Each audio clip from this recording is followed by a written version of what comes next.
ఒక ప్రాంతానికో లేదా ఒక ప్రాంతం నుండి వస్తూనే ఉన్నారు. బహుశా రాత్రి సమయం అయినట్టుంది, చీకటి పడినట్టుంది, లేదా సాయంకాలం అయినట్టుంది.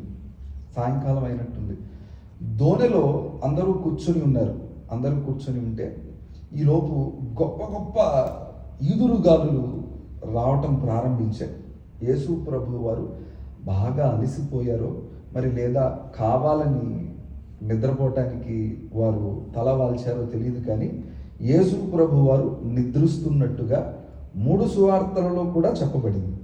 మత్తయి సువార్త, మార్కు సువార్త, లూకా సువార్త.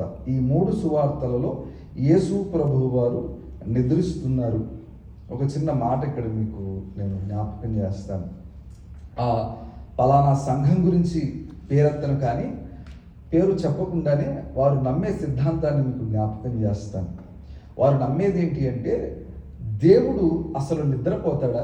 ఇశ్రాయేలీయులను కాపాడువాడు కునుకడు నిద్రపోడు అని పాత నిబంధనలో ఉంది కదా. అలాంటిది యేసు ప్రభు దేవుడైతే ఆయన ఎందుకు నిద్రపోతాడు అని చెప్పి ప్రశ్న వేసి డిబేట్ చేశారు టీవీలో బహిరంగంగా. మీ చుట్టుపక్కల కూడా ఆ పలానా సంఘం వాళ్ళు ఉండే ఉంటారు.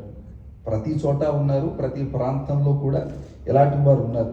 కొన్నిసార్లు తెలియక వారిని వెంబడిస్తూ ఉన్నవారు ఉన్నారు, తెలిసి వెంబడిస్తూ ఉన్నవారు కూడా ఉన్నారు. కొంతమంది మార్పు చెంది తిరిగి వచ్చారు. ఎందుకంటే బాబు, యేసు ప్రభు దేవుడు గారిని అసలు మనం ఆరాధించే ఆయన్ని కదా, అసలు మన కొరకు ఈ లోకానికి వచ్చి దేవుని కుమారుడుగా ఈ లోకానికి రక్షకుడుగా వచ్చి మనందరి కొరకు మరణించి తిరిగి లేచి ఆయన వెళ్ళి తిరిగి రాబోతున్నాడు కదా, ఆయన దేవుడు కాదంటే వాళ్ళు అంటారు, దేవుడైతే ఎందుకు నిద్రపోతాడు?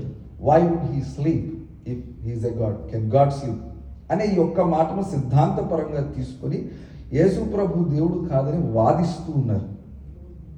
ఆయన నిద్రించడు కదా, నిద్రిస్తే దేవుడు ఎలా అవుతాడు? చాలా చక్కగా చెప్పబడింది. ఆయన మనలాగా మానవ జన్మ ఎత్తారు. మనలాగే తల్లి కడుపులో నుండి బయటకు వచ్చారు. మనలాగానే పెరిగారు, మనలాగానే పోషించబడ్డారు, మనలాగానే తిన్నారు, తాగారు, పడుకున్నారు. కానీ ఒకానొక తరుణంలో ఆయన తన పరిచర్యను ప్రారంభించి మనందరి కొరకు సిలువలో మరణించారు. ఆమేన్. కాబట్టి ఈ సిద్ధాంతం